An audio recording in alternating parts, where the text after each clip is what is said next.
WNDE. All sports, all the time.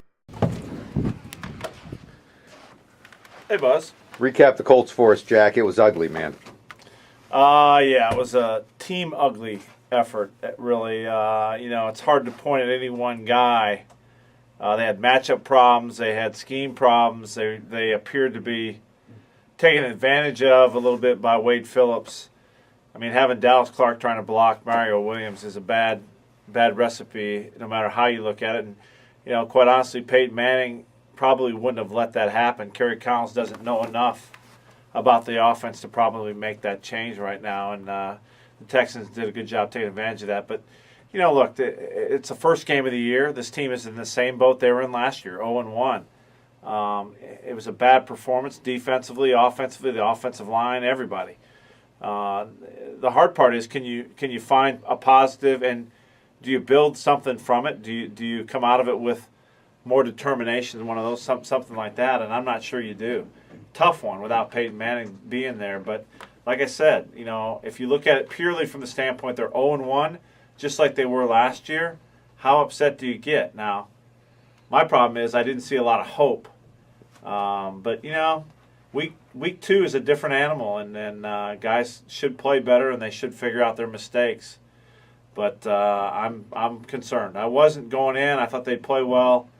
They didn't, and they didn't show me any signs of life. So I'm a little worried about this team in 2011. So a lot of work to do for the Indianapolis Colts.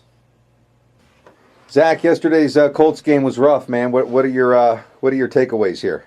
We always hear next man up. How about one man stepping up? Because it wasn't all Kerry Collins' fault. That was a total horrible team effort on both sides of the ball. So much was said last week, it almost made it sound like the Colts in that locker room, these players aren't able to put on a jockstrap unless Peyton Manning is standing next to them. And I thought that they would come out with a little bit more pride and play a little bit better than what we saw at Reliant Stadium on Sunday. Only one game, but still lots of reason to be concerned if you're a Colts fan. To me, one of the striking things happened before the game on the pregame show. Terry Bradshaw in the NFL on Fox said that in 1983 he had a problem with his elbow.